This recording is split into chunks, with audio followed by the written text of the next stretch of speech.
Hello दोस्तों, स्वागत है आप सभी का एग्जाम बी में। आज है 3 मई और 3 मई से रिलेटेड मैं आपको करंट अफेयर पढ़ाने वाला हूँ, जहां पे मैं आपको इम्पोर्टेंट स्टैटिक जीके भी कवर कराऊंगा जो आपके एग्जाम के लिए काफी इंपॉर्टेंट है। और ये जो आपके करंट अफेयर है सारे एग्जाम्स के लिए, ऐसा नहीं है कि आप एसएससी की तैयारी कर रहे हो, बैंक की तैयारी कर रहे हो, उसके लिए अलग पढ़ना है। तो मैंने यहाँ पे बैंकिंग से रिलेटेड करंट अफेयर को भी ऐड करा है, और आपके यहाँ पे जो एसएससी एग्जाम्स होते हैं उनसे रिलेटेड भी यहाँ पे, और जो वेरियस अदर आप स्टेट्स की भी तैयारी कर रहे हो तो यहाँ से करंट अफेयर आपको कवर हो जाएगा। ओके, पहला क्वेश्चन, मिनिस्ट्री ऑफ फाइनेंस ने रिसेंटली असाइन किया है dash to the gem and jewellery sector. यानी कि इन्होंने बोला है जो जैम एंड ज्वेलरी सेक्टर है ना, इसको यहाँ पर इन्होंने एक चीज प्रोवाइड करी है। वो इनमें से क्या है? एक चीज का मतलब है एक स्टेटस प्रोवाइड करा है, एक तरीके से एक रजिस्ट्रेशन प्रोवाइड करा है। तो वो क्या है? क्या वो ऑथराइज इकोनॉमिक ऑपरेटर का स्टेटस है? क्या वो आईएसओ है या बीआईएस रजिस्ट्रेशन है या फिर वो एक हॉलमार्क आइडेंटिफिकेशन स्टेटस है? तो इनमें से क्या दिया है? पहली चीज तो मिनिस्ट्री ऑफ फाइनेंस, अगर आप देखोगे मंत्री कौन है तो ये है निर्मला सीतारमन जी। ओके, ये चीज का आपने यहाँ पे ध्यान देना है। दूसरी चीज, ये क्या प्रोवाइड कर रहा है? आंसर आपका हो जाता है ऑथराइज इकोनॉमिक ऑपरेटर। क्या होता है ये? तो ये ऑथराइज इकोनॉमिक ऑपरेटर प्रोग्राम जो था, ये 2011 में स्टार्ट करा गया था कस्टम डिपार्टमेंट के द्वारा, ताकि हम प्रमोट कर पाए बिजनेस को, सेविंग टाइम, टाइम को सेव कर पाए, रिड्यूस कर पाए जो एक्सपोर्ट ओरिएंटेड इंडस्ट्रीज होती हैं हमारे, जो एक्सपोर्ट करती हैं यहाँ से बाहर, उनके कॉस्ट को रिड्यूस कर पाए ताकि उनको फायदा ज्यादा हो। 20 कंपनीज थी जिन्होंने इसके लिए अप्लाई किया था। एशियन स्टार एक डायमंड, बहुत बड़ी diamond making company, manufacture company है, ये पहली रेसिपिएंट बनी थी एईओ स्टेटस की। ओके, तो ये एग्जाम में आ सकता है एशियन स्टार। ओके, ये डायमंड मेकिंग कंपनी है जिसको पहला एईओ स्टेटस मिला था। कभी अगर आपसे पूछ लिया जाए जो मिनिस्ट्री ऑफ फाइनेंस होता है, वित्त मंत्रालय, उसमें कितने डिपार्टमेंट्स होते हैं? Department of economic affair, department of expenditure, department of financial services, department of investment and public asset management, department of public enterprises, department of revenue. अब मुझे आप बताओगे जो हमारा बजट होता है ना, एनुअल फाइनेंशियल स्टेटमेंट, पहली बात तो आर्टिकल 112। ओके, ये चीज का आप यहाँ पे ध्यान देना। एनुअल फाइनेंशियल स्टेटमेंट यानी कि जब बजट प्रस्तुत किया जाता है तो वो किसके द्वारा बनाया जाता है? इन छह डिपार्टमेंट से एक वो बनाता है। तो वो आप मुझे बताओगे कमेंट में लिखकर। कौन सी कंपनी को रिसेंटली आरबीआई ने बोला है कि आप अपने सारे के सारे प्रीपेड पेमेंट इंस्ट्रूमेंट्स को बंद कर दीजिए, ठीक है, स्टॉप कर दीजिए, और जो आपका रिफंड आप दे दो जो भी बैलेंस रहता है कस्टमर्स का। रिसेंटली आरबीआई ने बोला है इस कंपनी को, यानी कि अब इनके कंपनी के जो मेन काम थे वो खत्म हो चुके हैं, जहां पे इनको पीपीआई जो प्रीपेड पेमेंट इंस्ट्रूमेंट होता है, ये मैं अभी आपको बताऊंगा आगे, और रिफंड करना पड़ेगा उनका बैलेंस, जो भी कस्टमर्स के बैलेंस आपके वॉलेट में पड़े हुए हैं उन सबको वापस करो। तो ये कौन सी कंपनी है? टॉक चार्ज टेक्नोलॉजीज कंपनी को आरबीआई ने बोला है। देखो, जब भी हम बात करते हैं पीपीआईस की, ओके, जब भी हम बात करते हैं किसकी? पीपीआईएस की, यानी कि प्रीपेड पेमेंट इंस्ट्रूमेंट की, तो उसमें आता है आपका digital wallet, e wallet, mobile wallet, digital currency, जहां पे आप पैसे का लेन देन किसी एक अन्य चीज से कर रहे हो। आपके cards, smart card, mobile prepaid card, आप डेबिट कार्ड और क्रेडिट कार्ड में मत ऐड करना उसको।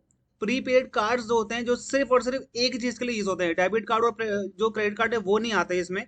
वॉलेट आते हैं, डिजिटल करेंसी आती है, तो ये पीपीआईएस के अंतर्गत आते हैं। ओके, अगर मैं इस कंपनी के अबाउट अस में देखूं तो ये बोलते हैं कि आज सिंप्लीफाइड पेमेंट ऐप है एक आपका, जहां पे यूजर रिचार्ज कर सकता है अपने वॉलेट से, बिल पेमेंट्स कर सकता है, अपने रेंट पेमेंट कर सकता है अपने क्रेडिट कार्ड से, शॉपिंग के रिवार्ड्स मिलेंगे आपको, गिफ्ट कार्ड आप भेज सकते हैं। तो ये सारे काम ये कंपनी करती थी, अब इसके सारे ऑपरेशन यहाँ पे बंद कर दिए गए हैं।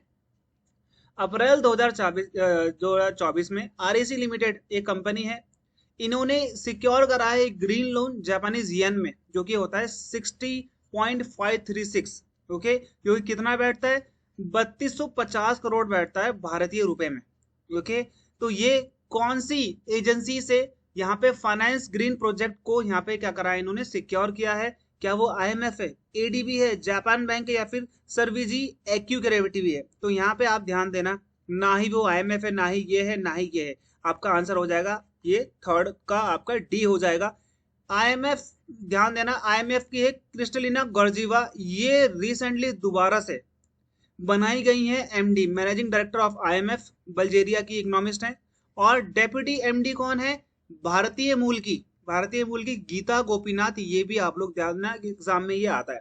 ओके, तो यहाँ पे अगर आप जापान देखोगे, जापान से एक क्वेश्चन बहुत बार मैंने देखा है, जापान का एक क्वेश्चन आता है यहाँ पर कि जापान का नॉर्दर्न मोस्ट आइलैंड कौन सा है, तो वो आप बोल देना सर वो है होकाइडो। ओके, ये चीज आप लोग यहाँ पे ध्यान देना। और अगर आपका सदर्न मोस्ट आइलैंड अगर पूछता है तो आप बोल देना सर वो क्यूशु है। ओके सर, वो क्या है, क्यूशु है। देखो इनके ना आपको चार प्रांत मिलेंगे देखने के लिए, शिकागो है ना, कुइशु, होन्शु और होकाइडो, ये इनके मेन प्रांत हैं। जैसे हमारे यहाँ पे क्या होता है, जैसे हमारे यहाँ पे स्टेट्स होते हैं ना, वैसे यहाँ पे इनके प्रांत होते हैं। माउंट फिजी आपको यहाँ पे मिल जाएगा, बहुत इंपॉर्टेंट है। यहाँ पे माउंट फिजी में कई बार आपने देखा होगा कि वॉल्केनो से रिलेटेड आपको यहाँ पे चीजें देखने को मिल जाएंगी। ओके, ये जो एरिया है ना, ये एरिया इतना सेंसिटिव एरिया है कि ये एरिया में आपको सबसे ज्यादा सुनामीज देखने को मिलेंगे, क्योंकि यहाँ पे बहुत ज्यादा क्या है, वॉल्केनोज है। वॉल्केनो आएगा तो अर्थक्वेक आएगा, और पानी में अर्थक्वेक आएगा तो वो सुनामी लेके आएगा। ओके, तो यहाँ पे आप देखना, ये आपको दिख रहा है एशिया का मैप, जहाँ पे इंडिया का मैप इन्होंने काट के बता रखा, जो कि गलत है। ओके, यहाँ पे ऐसा पूरा होना चाहिए। अब ये है आपका जापान, अगर मैं बात करूं तो ये आपका हो गया जापान। जापान आपको मिलेगा बिल्कुल ही, आपको बिल्कुल चारों तरफ से ये सी से घिरा हुआ है। ओके, चाइना के बगल में है, और अगर आप देखो कोरिया के बगल में है। ओके, भारत से काफी दूर पड़ सकता है ये। ओके, तो ये है आपका जापान, ये चीज आप लोग यहाँ पे ध्यान देना। येन है इनकी करेंसी, टोक्यो है इनकी कैपिटल। ओके, रिसेंटली 2021 में यहाँ पे टोक्यो ओलंपिक्स भी हुए थे, ये भी आप लोग ध्यान देना, जहां पर गोल्ड मेडल जीता था किसने, भारत की तरफ से गोल्ड मेडल एक ही आया था, और वो आया था नीरज चोपड़ा का भाला फेंक में। कौन सी कंपनी ने रिसेंटली लॉन्च किया अपना offline UPI, unified payment interface, जहां पर वो स्कैन एंड पे करवाएंगे सर्विसेज को, जो डायरेक्टली स्कैन करेंगे क्यूआर कोड्स को और पेमेंट कर पाएंगे अपने बैंक अकाउंट से डायरेक्टली। ऑफलाइन करेंगे, ऑनलाइन होने की जरूरत नहीं है, अपने बैंक अकाउंट से क्या करेंगे, डायरेक्टली वो क्यूआर कोड स्कैन करेंगे, उसके बाद वो अपने बैंक अकाउंट से, उनको किसी भी थर्ड पार्टी की यहाँ पे जरूरत नहीं पड़ेगी, या फिर थर्ड पार्टी की जरूरत पड़ेगी तो उनका बैंक अकाउंट उससे लिंक होगा उस ऐप से। तो वो कौन सी है, वो है क्रेड। समझ में आया, ये क्रेड आपको ना एक क्रेडिट कार्ड कंपनी मिलेगी देखने के लिए। ओके, कुणाल सिंह इसके फाउंडर हैं, ये फाउंडर है फ्री चार्ज के भी। फ्री चार्ज भी आप लोगों ने सुना होगा, इससे पहले काफी ज्यादा वो यहाँ पे रिवॉर्ड देते थे। तो कुणाल सिंह, अगर मैं सर्च करता हूँ तो कुणाल सिंह एक क्रेड के क्या है, क्रेडिट कार्ड ये लोग बांटते हैं, हर किसी को नहीं बांटते हैं ये लोग, बेसिकली हाई इनकम जो पीपल्स होते हैं ये उनको क्रेडिट कार्ड पे करना चाहते हैं, या फिर उनको देना चाहते हैं जो वापस भी कर पाए। भारत का यूपीआई बहुत ग्लोबल हो चुका है, धीरे धीरे सारी कंट्रीज में फैल रहा है। यूरोप की पहली कंट्री फ्रांस बन चुकी है जहाँ पे यूपीआई इनेबल करा गया है। ऐसा नहीं है कि आप हर चीज में यूपीआई पे करोगे वहां पे, लेकिन हाँ कुछ सर्विसेज में यूपीआई इनेबल हो चुका है। यूएई में, मॉरिशियस में, श्रीलंका में, भूटान, सिंगापुर, नेपाल में तो है ही है। ओके, यूपीआई आप इन इन देशों में यूज कर सकते हैं कुछ हद तक, ऐसा ही नहीं कि सारी चीजों में कर पाएंगे। रिसेंटली किसको अपॉइंट करा गया है as a deputy PM of Pakistan, तो ये किसको करा गया है, मोहम्मद इसाक डार को।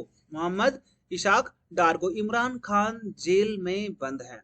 अब मुझे बताओ यहाँ पे इनके पीएम कौन है। ओके, ये आपको ध्यान देना है।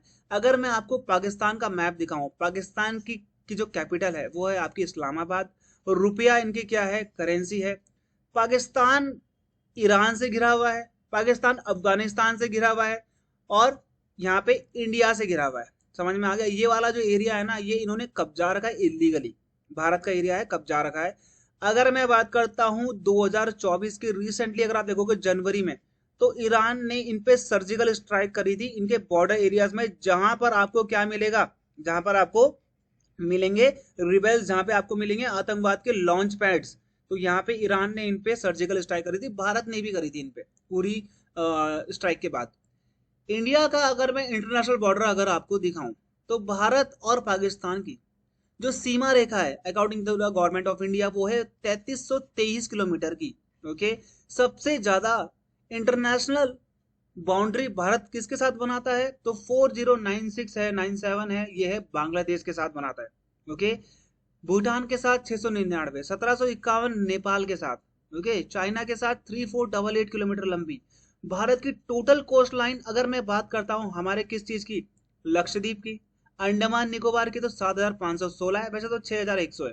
ओके, ये चीज भी आप लोगों को यहाँ पे ध्यान देनी है।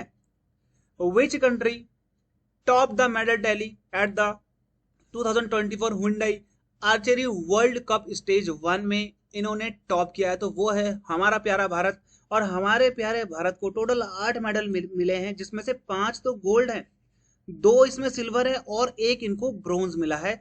अब ये हुंडई आर्चरी वर्ल्ड कप कहाँ पे हुआ था, तो शंघाई में हुआ था। हुंडई इसका स्पॉन्सर था। शंघाई कहाँ पर है, चाइना में। और ये हैं आपके जीतने वाले, जिन्होंने इंडिया का नाम रोशन किया है। रिसेंटली अवार्ड दिया गया है, एक टाइटल बोल सकते हो आप, एक तरीके से टाइटल दिया गया है इंटरनेशनल चेस फेडरेशन के द्वारा ग्रैंड मास्टर का। ग्रैंड मास्टर होने के लिए आपके पास 2500 पॉइंट्स होने बहुत जरूरी है, ये भी एग्जाम में आता है। तो ये किसको दिया है, तो ये आप किसको दिया गया है, वैशाली रमेश बाबू। इनका नाम अभी बहुत ज्यादा फेमस हुआ था।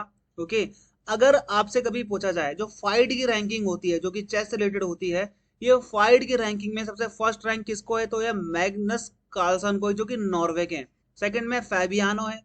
थर्ड में हिकारू है यूएस के। ओके, रशिया के इयान। और इंडिया का आपको 6th रैंक में गुकेश डी और अर्जुन एरिगेसी। ओके, एरिगेसी, ये आपको 2 लोग मिलेंगे जो कि टॉप 10 में है। एग्जाम में ये भी आपसे पूछा जा सकता है। कौन से आईआईटी को रिसेंटली अवार्ड दिया गया है, एक पेटेंट का अवार्ड दिया गया है गवर्नमेंट ऑफ इंडिया के द्वारा, क्योंकि इन्होंने इंडिजिनस का मतलब था स्वदेशी रूप से डेवलप किया है एक कॉम्पैक्ट इन्वर्टर जो कि बिजली पैदा करता है। तो ये किसको दिया गया है, आईआईटी पटना को ये पेटेंट दिया गया है, अवार्ड दिया गया है। अगर मैं पटना की बात करूं ना, तो पटना बहुत इंपॉर्टेंट है आपकी हिस्ट्री के लिए। पटना का पुराना नाम पाटलिपुत्र। पटना की स्थापना किसने करी थी, उदयन ने करी थी, ये भी आप लोग ध्यान देंगे, हर्यंक वंश का था। पटना को पाटलिपुत्र भी बोलते हैं, कुसुमपुरा भी कहते हैं। पटना में 2 नदियां आकर मिलती है, गंगा तो बहती है, गंगा से आकर मिलती है नॉर्थ से। नॉर्थ का मतलब है अगर हम देखेंगे नीचे की तरफ से। ओके, ऐसा नहीं कि आप ऊपर से ले रहे हो। तो ये सोन नदी है। ओके, तो ये यहाँ पे संगम होता है पटना में। पटना आपके लिए बहुत इंपॉर्टेंट है इसलिए। 9th क्वेश्चन है आज का कि इंडिया ने टेस्ट फायर किया एक smart anti submarine missile. Anti submarine missile का मतलब क्या है, जो सबमरीन को ढूंढ कर उसको खत्म कर सकती है। तो ये किसने करा है, DRDO, defence research and development organisation. समझ में आया आपको, डीआरडीओ भारत की डिफेंस रिलेटेड इनोवेशन करने वाली एक ऑर्गेनाइजेशन है। स्पेस के लिए है ISRO. Okay, Hindustan aeronautics limited, आपको पता है ये हेलीकॉप्टर्स बनाते हैं, बेसिकली एरोनॉटिक्स पे वर्क करते हैं। तो आपका आंसर हो जाएगा यहाँ पे डीआरडीओ। ओके, अब यहाँ पे आप देखो भाई क्या है, आपको मिलेगा एंटी सबमरीन मिसाइल। ये एक शिप है। पहली बात तो शिप डिटेक्ट करेगा सबमरीन को कि सबमरीन कहाँ है। ये डिटेक्ट कैसे करेगा, ये सोनार वेव्स भेजेगा। सोनार वेव्स क्या होती हैं, फुल फॉर्म क्या होता है, साउंड नेविगेशन एंड रेंजिंग, है ना। जैसे अगर आप देखोगे ऊपर से हवा वाली को करते हैं रडार, है ना, रेडियो डिटेक्शन एंड रेंजिंग, ये रडार वेव्स भेजते हैं। पानी के अंदर अगर आप करोगे तो सोनार वेव्स भेजोगे, है ना। तो यहाँ पे ये डिटेक्ट करेगा कि यहाँ पर पनडुब्बी है, यहाँ से एक टॉर्पेडो छोड़ा जाएगा जो कि ऊपर जाएगा। ऊपर जाने के बाद ये यहाँ पर पैराशूट ओपन करेगा, उसके बाद ये नीचे घुसेगा और गोल गोल घूमते घूमते ये डिटेक्ट कर कर पनडुब्बी को मार गिराएगा। अगर हम बात करते हैं यहाँ पे हाईएस्ट मिलिट्री स्पेंडिंग की 2023 की, अगर मैं बात करूं तो भारत का रैंक 4th है। ये एक एग्जाम में आ भी चुका है कि मिलिट्री रैंकिंग में, मिलिट्री स्पेंडिंग रैंकिंग में भारत का रैंक कौन सा है, तो ये 4th है। फर्स्ट में कौन है, ऑब्वियसली यूएस है। चाइना, अगर आप देखोगे यूएस का बजट और हमारा बजट अगर आप देखोगे तो आपको ज्यादा मतलब बहुत ज्यादा 10 गुना समथिंग का आपको यहाँ पे क्या मिल रहा है, डिफरेंस देखने को मिल रहा है। चाइना, सेकंड में रशिया। अब रशिया क्यों आया, क्योंकि यूक्रेन का वॉर चल रहा है तो इन्होंने अपनी मिलिट्री पे स्पेंडिंग बढ़ा दी है, नहीं तो रशिया भारत से नीचे ही होता है ज्यादातर। ओके, आज का लास्ट क्वेश्चन है, रिसेंटली किसको वाइस चीफ बनाया गया है इंडियन नेवी का, भारतीय नौसेना का, किसको एज अ वाइस चीफ बनाया गया है। ओके, अगर मैं बात करूं कृष्ण स्वामीनाथन को, तो ये है आपका सही उत्तर। Rakesh Pal director general of coast guard है। मनोज पांडे ये है आपके चीफ ऑफ आर्मी स्टाफ, यानी कि आर्मी के चीफ हैं भारत के। दिनेश के त्रिपाठी ये हैं आपके नेवल चीफ, नेवी के।